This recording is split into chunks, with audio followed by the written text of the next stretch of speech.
So, listeners, this is a really special episode because it is marking a really big transition of how the wise one grows. Kelly and I are about to go into a little creative cocoon, and we're going to have a little double chrysalis, which if you listen all the way to the end, that will make sense. If not, very confusing. Yes.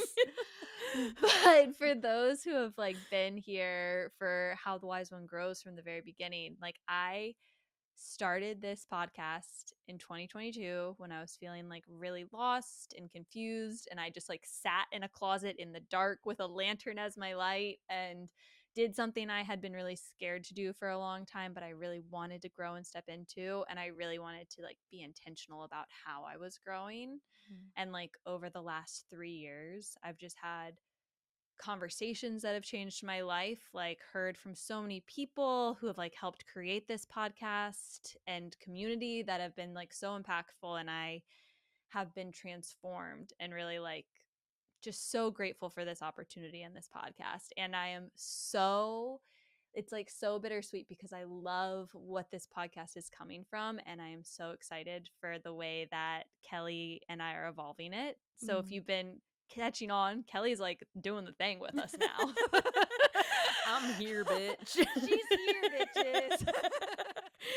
It's gonna be a lot more profanity, a lot more ridiculous laughter and stuff that maybe people would be like, "What are you talking about?"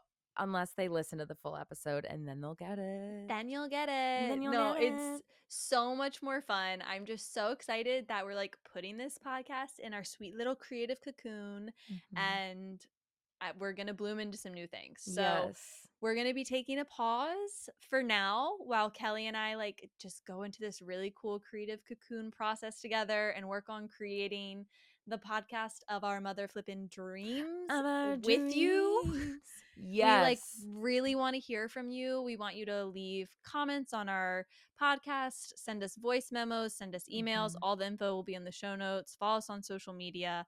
We'll keep you updated and do polls to get your input on how we're creating and evolving this. But get ready for 2026 for season 2, evolution 2 of a podcast with Holly and Kelly. Yes, a podcast title TBD. TBD, we need your help on that. One of the things that might come out of the chrysalis, who knows, or the cocoon. Yeah.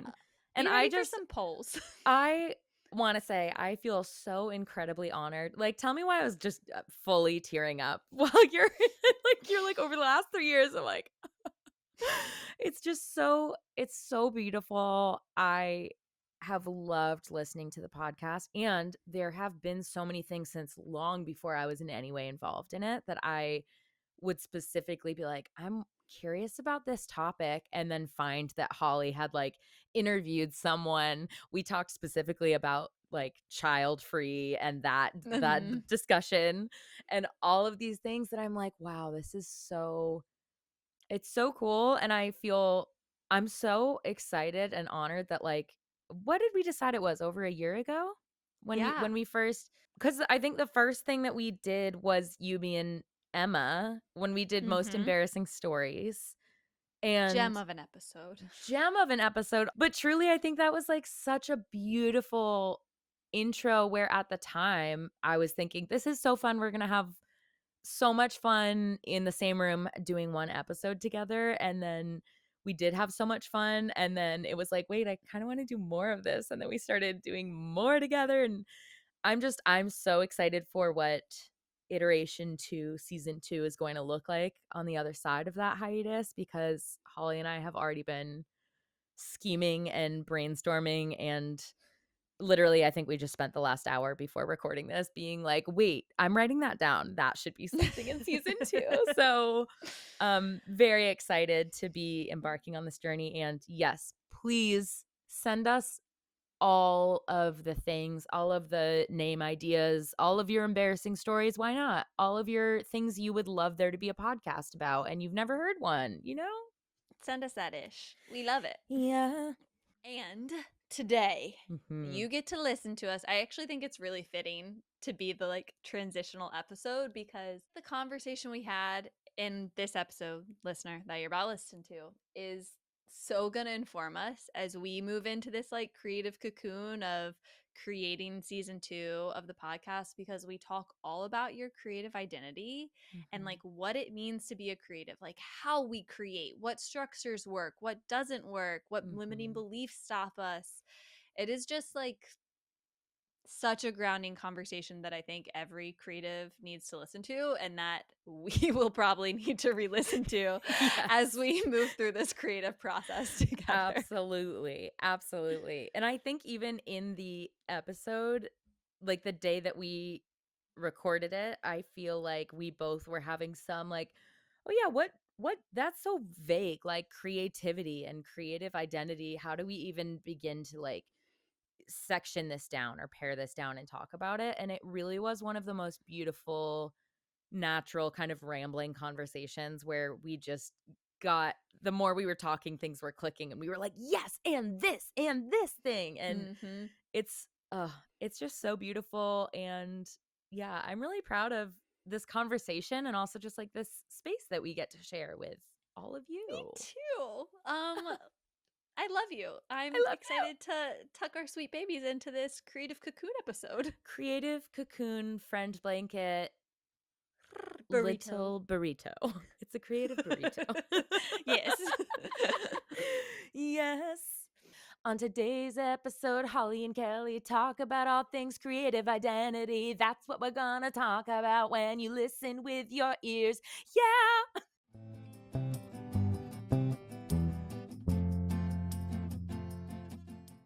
Listeners, you should be super proud of Kelly and I, because I am. Because we logged on to do the podcast. We were so excited to record. And of course, the technology doesn't work. Mm-hmm. But then I logged on and it was Kelly. And instead of freaking out, I was just like, oh man, this is what's happening. And Kelly knew what I was talking about. And I was relaxed. And she was relaxed. And then we figured it out. And now we are streaming through your ears.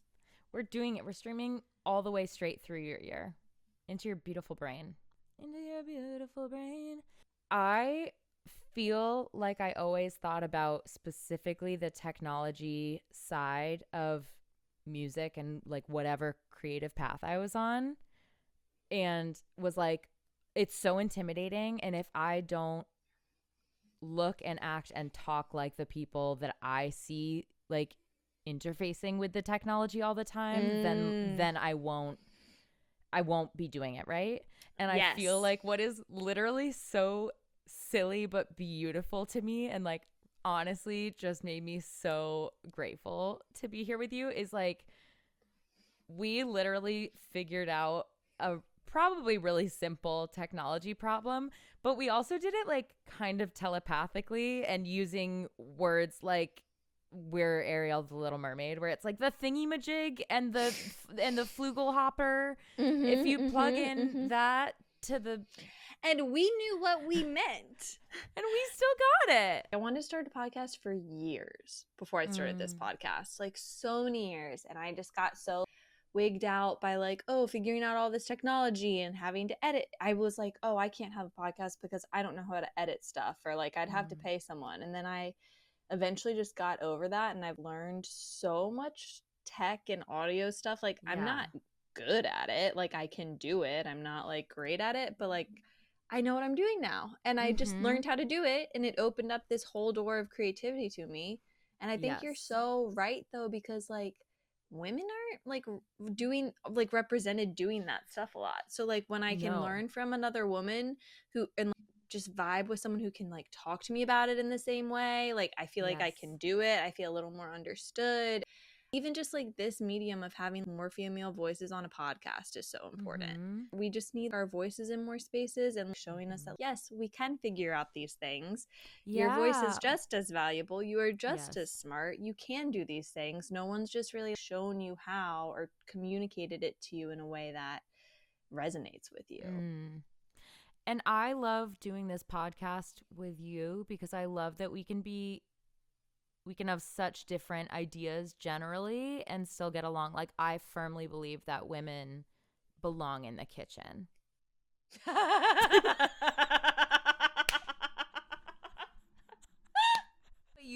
honestly so right. Where like I feel like I would look at things that other people knew how to do that I didn't know how to do. And for a long time, the immediate response in my head after like jealousy, there was this element Mm-hmm. for so long of like, I wish I had started that when I was younger, but it's too late now kind of thing, which is A, so stupid. B, like Yes. I'm 32. I am not like 105, you know? We're Like like fresh out of the bun still, or fresh out of the oven. Clearly, I belong in the kitchen. we're like fresh out of the bun. Mm-hmm. Fresh out of the What? bun. I don't even know what an oven is called. I thought it was called a bun. That's how not in the kitchen I am. Yeah, so not in the kitchen. She's a technology queen. Mm-hmm. Mm-hmm. Um Mm-hmm. I feel like I've had this like revelation where I think I've just looked at people who know how to do things that I don't. I get Mm-hmm. jealous at them, or like Mm-hmm. jealous that they started younger or whatever, or they just like have a natural talent. That's a big thing. Is that I Mm. think I'll be like, oh man, I wish I was a technology person, but like I'm just not. So therefore, I guess I'll never start a podcast. I guess I'll never Mm-hmm. record my own music. I get like whatever. And I set so many limits on myself. Yes. But I truly feel like there's been, thank God, like a big shift in the last 6 months, year-ish for me, where I kind of feel like I am getting better at making a deal with myself when I notice something that I Mm-hmm. feel like jealous that another person is Mm-hmm. doing and capable of, where I'm like, okay, it's kind of getting curious instead of judgmental, where it's like, okay, cool. What would be the very first like manageable step towards me knowing how to do that? Yes. And then I just follow that path. And if I do the one small step and I'm like, oh, hell no, I have no interest in this, then great. I learned that about myself. But Mm-hmm. what I have seen happen, which is so like such a good feeling, and I feel like you have been on your own journey of this too, is taking like one tiny step towards learning something or like whatever that you want to like work on, Mm-hmm. and then you like take one step and you're like, oh, that thing that I always thought was really hard was actually like shockingly easy. Maybe I am not a disaster walking trash Mm-hmm. pile and I can actually do something. And Yes. then you take the next step, and then you take that, and before you know it, you're like, yeah, I called it a thingy-mabob, whatever. I don't know the name of the cable, but like I still solved the problem. Yeah. This is what being a potter has taught me is that Mm. like every potter is going to throw the same pot a different way. There is Mm-hmm. no like that you have to do it exactly this way. We think that life or anything we're doing, we have to do it a certain way. It has to look a certain way. It needs X end Mm-hmm. result. But you can still do it a million different ways. And Yeah. honestly, there is no right way. Just do the way that feels right for you. And also, like, if you're just trying something for the first time, or even not, like, it's good to be bad at stuff and to Yes. get over the fear of being bad because that's Yes. what's stopping you from trying so many things. Mm-hmm. And like what you were saying before, I've been doing, and probably a lot of people listening, I'm curious if you started it yet, Kelly, the Chani breakthrough course. Yes. One of the days she talks about like witnessing jealousy specifically as Mm. like, an indicator for like what are things you want to Yeah. do, what like that is an indicator when you get that. There's a difference between like jealousy and comparison, but Mm-hmm. jealousy can be a big lightning bolt for you of like, oh, like a part of me feels like unfulfilled in this area or it wants Yeah. that thing. Like it's not about the other person, it's about the energy in you that wants to move through and take different shapes. Witnessing that with that different approach, like you were saying, with that curiosity instead, is so healing. And Yeah. it just can make jealousy feel like more of a personal journey in a Yeah. cool way. I love that. um And then I think like what you're saying too, like whether it's technology or for like a lot of people it is creativity,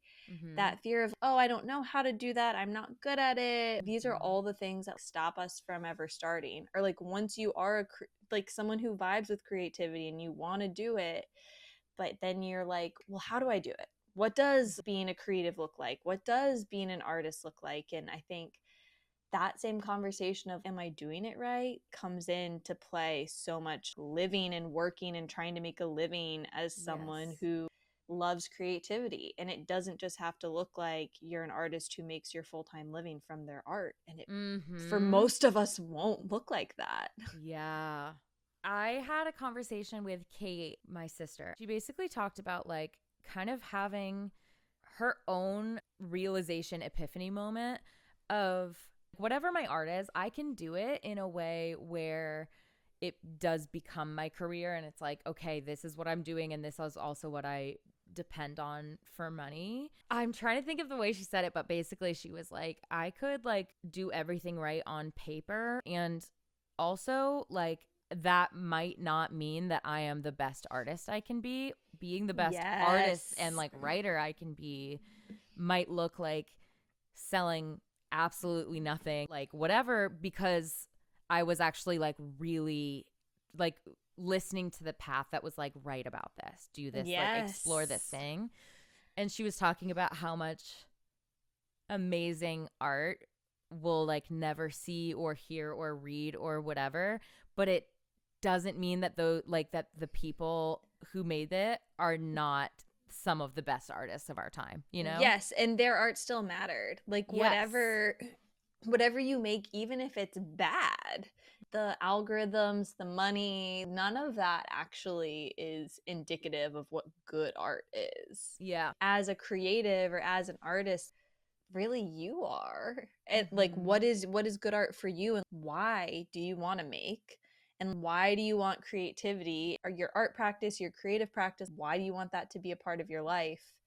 And I think when Mhm. you think about that, you get to define what success as a creative is for you. And then you can kind of work backwards with how to Mhm. piece it into your life. I notice this so often. I was talking to one of my friends in the clay community, and a big thing we've been talking about is how people take a ceramics class and then they just are like, now I've quit my job after a year and I'm trying to sell ceramics full Mhm. time. And it's like, why do we have to monetize every creative pursuit we have or Yes. artistic hobby? Can we just make something for the purpose of making it? And like Mhm. that is fulfilling and that is Yeah. enough. And that is, why do we tell ourselves that a livelihood has to come from our art to make it worth value? Or Yeah. why do we feel this like pressure to push, like if we're making art we should be showing it or selling it? Like why Mhm. does that end result drive us so much? People relate capitalism with their creativity, like Yes. really comes into play because you're like, well, if I'm not making money or if I didn't get these followers or whatever, it's not worth it. But Yeah. that's not why you sat down to make in the first place, probably. Yeah.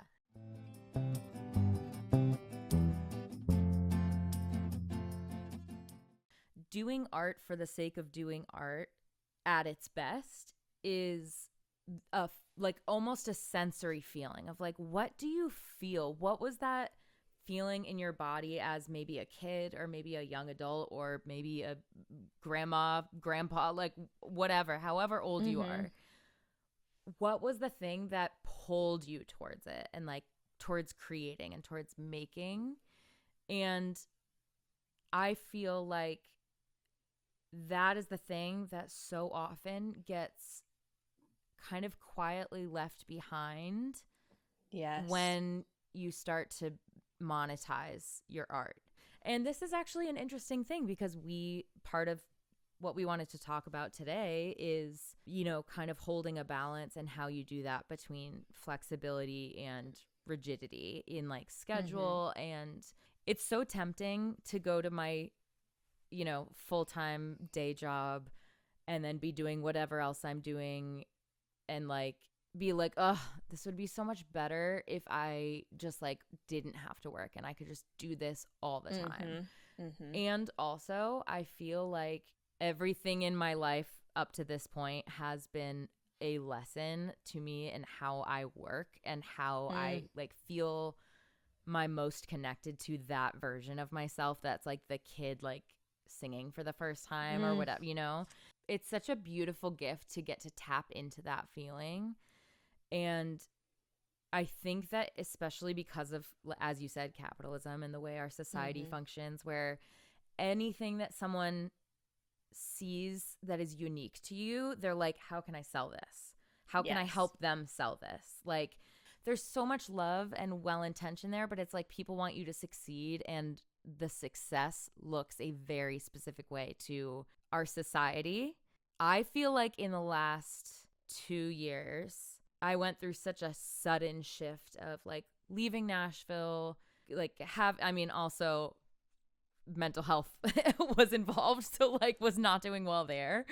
But so it was, you know, whatever, there were other reasons, but like I feel like I just totally was like, oh, this means I've failed. Like I moved back home to my hometown. I like left what was like, I mean, is an incredible community that I'm so lucky to still be like incredibly close with.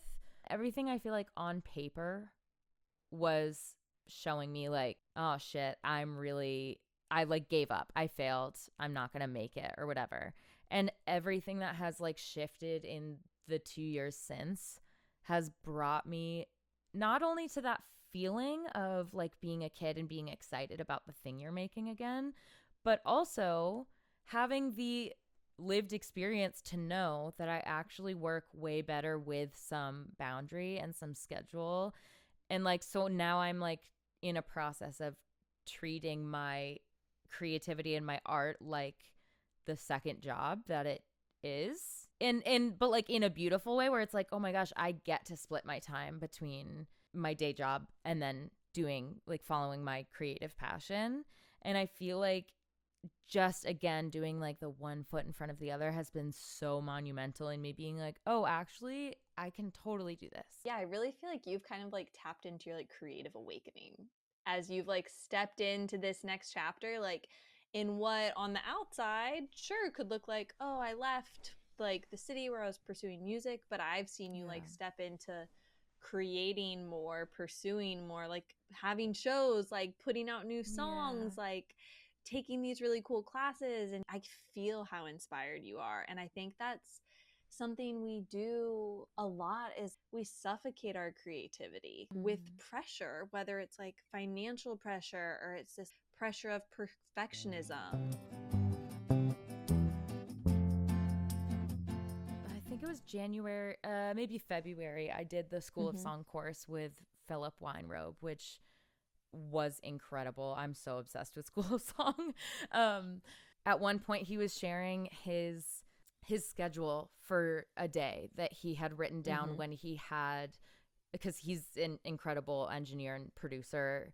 The number one thing that is most important is connecting with that like creator self and following what feels great about that. And so like we've talked about how kind of whatever you want to call it, being in the flow creatively, whatever your medium is like a real magic.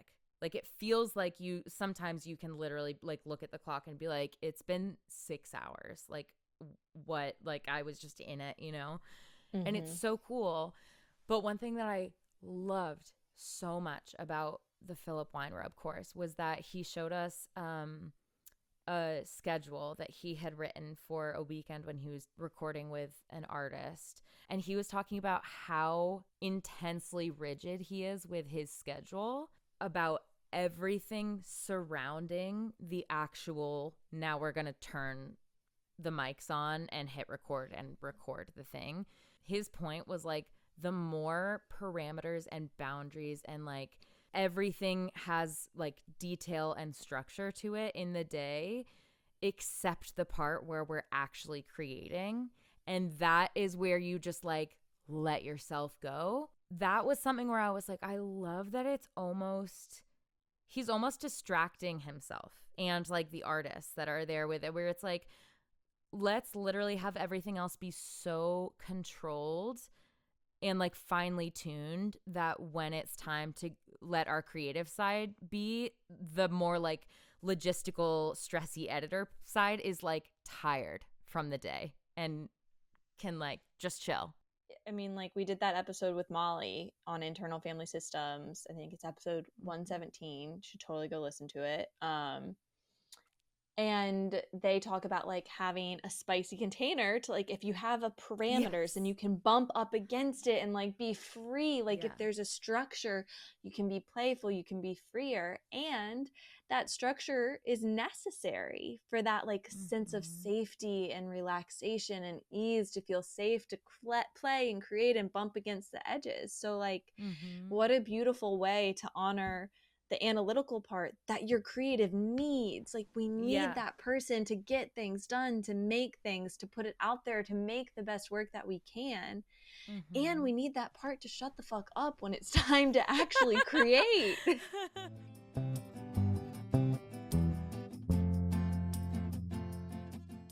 What we need to remember as creatives is how to listen to our body signals, how to Yes. listen to our creativity cues of like what we really need, and what, like, there's not going to be the perfect causes and conditions all the time to create, and like Yeah. don't let that stuff stop you. Sometimes you just have to create when things are imperfect, and that's just the majority of life. Yes. And like what can you do to like help your creative energy flow, because sometimes like really resting or like doing Mhm. something different, like trying a new medium and being just Yes. bad at it, like things, Yes. other things can spark stuff in you. Like I think I've unblocked some of my creative energy by doing these like doodles every day that are like Yeah. just for me, Yeah. like it, and I don't expect it to be good. I'm not trying to make it good. I'm just trying to like let that energy move through me, whatever it is it Yes. anger, is it sadness, is it like a creative spark, like, but Yes. that has to move through, and then I can create the other thing, and my mind can think about these other things in different ways. Mhm. That is literally me and knitting right now. Yeah, Kelly like picks up and starts knitting in the middle of this. I This love it. looks like a giant diaper, I'm realizing on screen. It's going to be a sweater. A giant dumper could be nice too. A giant acrylic wool diaper. No PFAs in that shit, okay? Holly, are you like by chance in grad school to be a therapist or something? Because I feel like you're just like acing it tonight. Okay, well, that is one of Segue. the limiting beliefs I've told myself a lot about Okay, being a creative. Like, get into it. I have thought about being a therapist for like a decade, and Mm, like always stopped myself from going back to school for like, I mean, a lot of reasons. It's a lot mhm, of money, it's a lot of time, it's a lot of things. But probably the biggest reason was like, I told you this, like I felt like that meant giving up on like my creative practices, or like believing in yeah. myself, believing that I can like, make it with this podcast, like Mm-hmm. with my wellness offerings and my creative pursuits, like that, the weird world of whatever I'm doing. Like I Yeah. felt like that becoming a therapist was like giving up on that and on Yeah. those parts of me. And I like wasn't going to do that. Yeah. And when I reframed the story, like I noticed that story that I was telling myself, and I had this moment of like, what if that story isn't true? And what if Mm, like going back to school to work as a therapist strengthens all of those other parts? And what if that's like the backbone and the structure, or like the parameter and the container that you need yes. for those other parts to fully flourish and bloom? And Yeah. like I think that is the biggest limiting belief I've told myself as a creative and an entrepreneur, because Mm-hmm. I have been, doing this work for like my whole adult life, Yeah. and we put so many limits on ourselves in different ways. And I think all of us have some sort of false story we're telling ourselves that's stopping Yeah. us from some part of our fullness that like we Mm-hmm. deserve to bloom into. Yes. 100%. Okay, can I ask you on that, when was it, or what was it Mm-hmm. that shifted for you where you did have that kind of Mm. epiphany of being like, I what if this isn't true?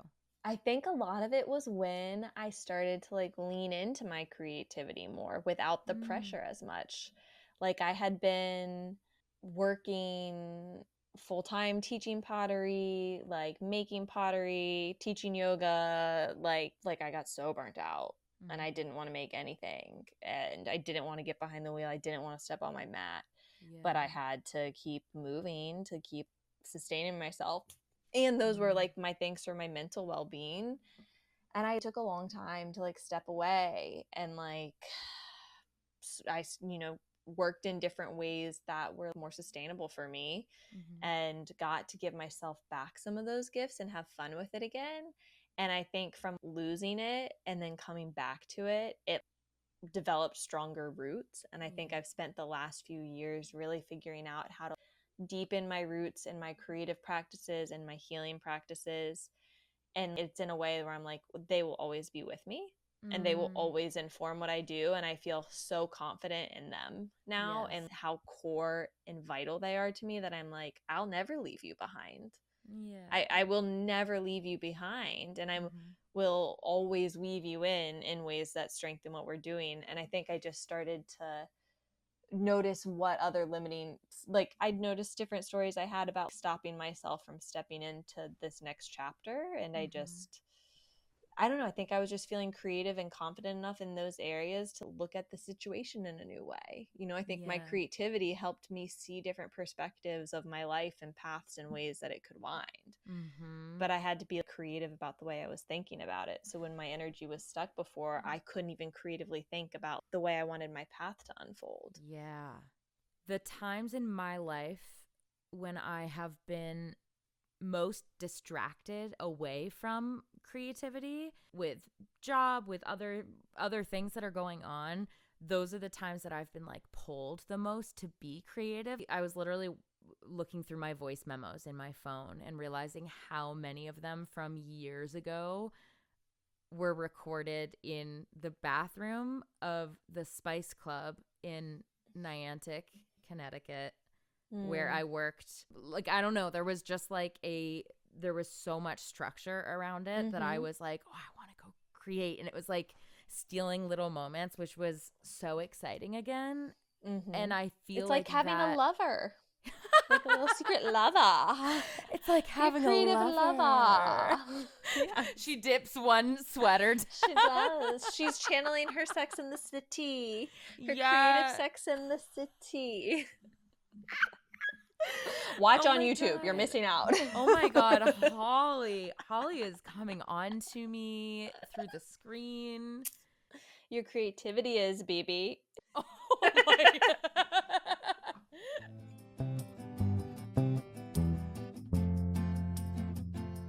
When I was creatively burnt out, like from music and from writing, I was like talking such a big talk. I feel like about what my plans were and what I was doing and Mm, whatever. And I literally was just talking to my sister about this, that I have been dealing now with a good amount of like I'm going back to perform my first show in Nashville since 2023, which is exciting and scary. Yeah, and I'm realizing that it's like I'm actually creating again because I've stopped like caring about what it looks like, what my creating looks like from the outside. You talked about this earlier, like having little parameters or even having distractions where you're like, I'm gonna do my doodling in the morning and just like mm-hmm, have something else to kind of be like occupying a part of my creative brain and like not having this pressure on me. It's like, mm-hmm. yeah, I so resonate with what you said of like I'm actually getting into my studio I'm a having fun little bit again. every day. And I'm Yeah, making so much more than I was when I was like thinking about how I would have like the perfect full day studio day and whatever. And that we never actually get to that plan because we're just like sitting exactly. thinking about it. Yeah. Oh, And I feel like it's really hard if you are a creative, whether you're mhm. like trying to work as a creative and make your livelihood, like if that's the path you're doing, that is amazing. And also, like, I hope that you can have parameters for your just like creative part to play and create too, because Mhm. like the reality of living as a creative is like, hopefully we can all be creating exactly what we want, exactly how and when we want it, and be making our livelihood. And for those of us out there doing that, it is possible, and I'm so Yeah. proud of you.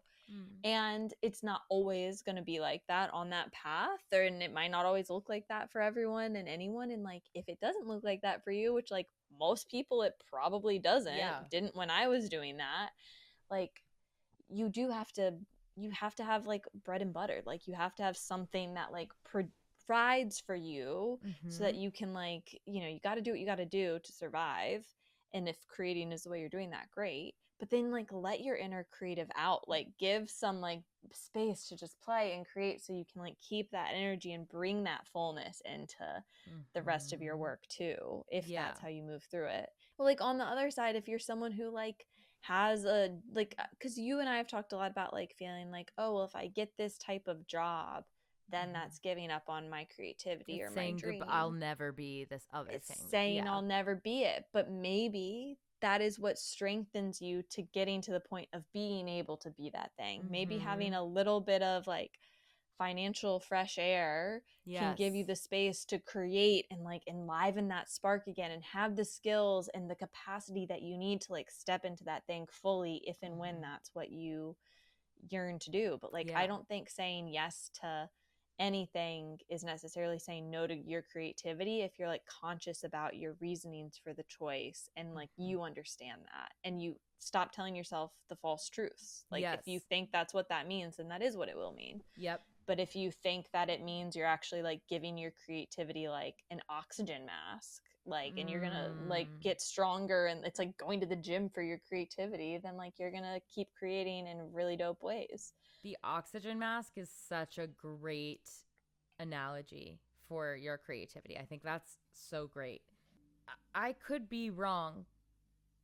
I probably am. But I cannot think right now of a like creative hobby of any kind that if you want to do it to a certain point, it doesn't also cost you money. You know what I mean? Like I'm like Yeah. it's free to write a Yes. song. Of course, it's free to sing, but if Not to I'm like record it.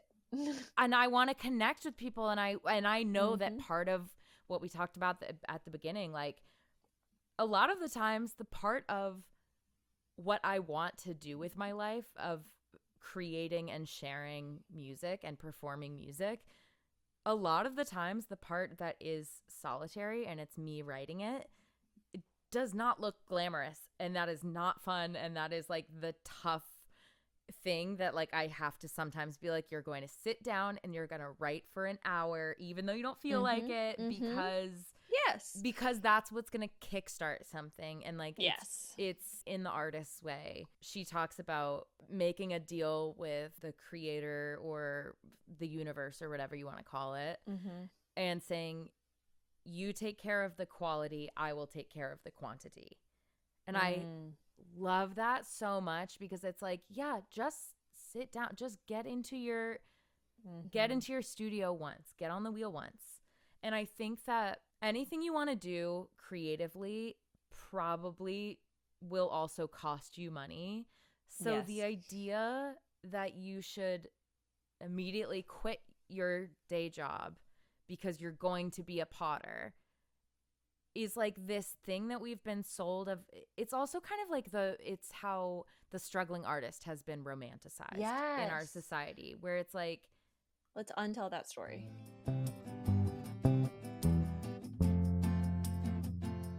I was going to ask if you have also had this, again, well-intentioned, but advice from people in your community, specifically older people. The amount of times I have been told in earnest, get the worst, most awful 9 to 5 you can possibly get, because truly, this is something I've heard from so many different people. Mm-hmm. Because the more miserable you are at your day job, the more of like a fire under your butt you'll have to go out and like pursue the thing.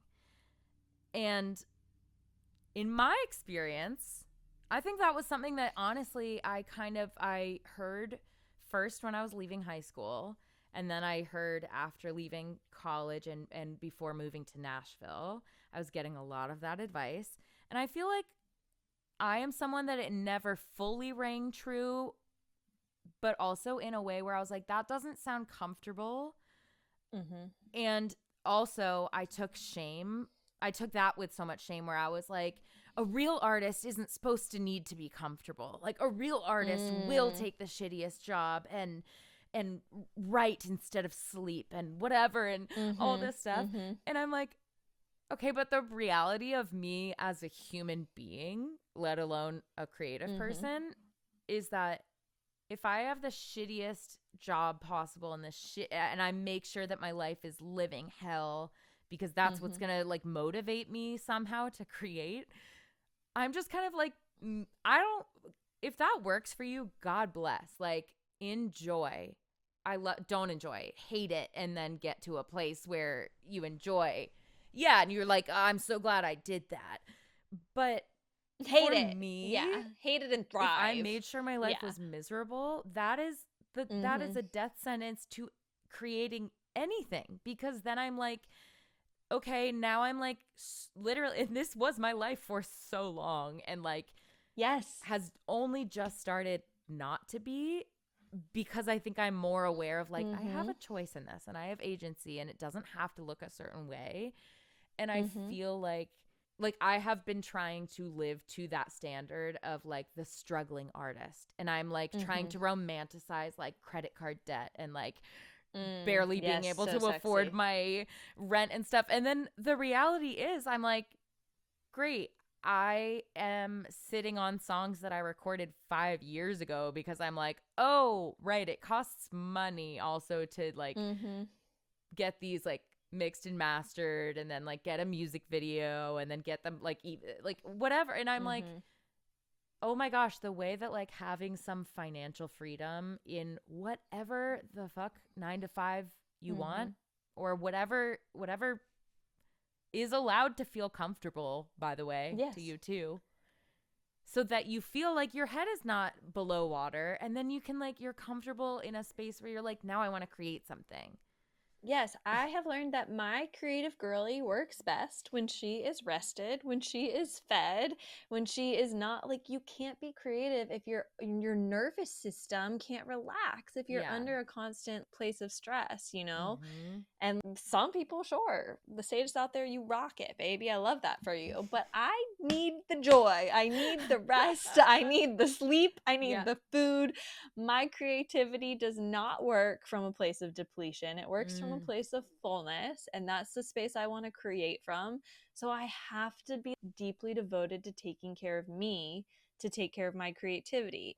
I unintentionally did that to myself when I lived in Nashville. I actually never heard that advice of get the most uncomfortable job, but that Oh. is precisely what I did right out of college. I worked at a coffee shop. I just wanted to be in Nashville because I saw so many people living life in like a different creative way. Like no Mm. one was really doing the 9 to 5, and I Mm. didn't really want to do the 9 to 5. So I wanted to see other ways of doing life. And everyone in Nashville is so creative and people were living in just ways that I wanted to be around. Mm. But I was like, I will work at this coffee shop. I will nanny because I know I won't do these things forever. But I Mhm. was so scared of like getting a 9 to 5 job. Like I have a general like upbeat attitude. I can see the positive in most situations. I could see myself like getting a job and being like, "Oh, like make myself happy." Yeah. And I knew that's not what like I needed to do. So I Yeah. needed the like discomfort in my work to help me Mhm. find out that path. But that's a Yeah. good point, is paying attention to where, again, just listening. Where am I right now and what do I actually need? Like, if a little bit or whatever of that discomfort in Mhm. one part of your life is something that you are going to find motivating, run with it. Like, that's the thing that Yeah. I think is so important, is just knowing, like, because I think we've talked about creativity as like a season and going through Mhm. different seasons of it. And sometimes, like at the end of one season, you mourn creativity altogether because it's never looked another way. So you think it's gone. And then you're like, Mm. oh shit, this is just a whole different, okay, cool, we're back. This is a Like, new little bloom over here. yeah, you're just like, wait, I became Mhm. another butterfly again after the Look at chrysalis? me. Oh my I god. chrysalised again. I stop, you guys. Stop. Yes, I'm the magnificent double chrysalis. Stop.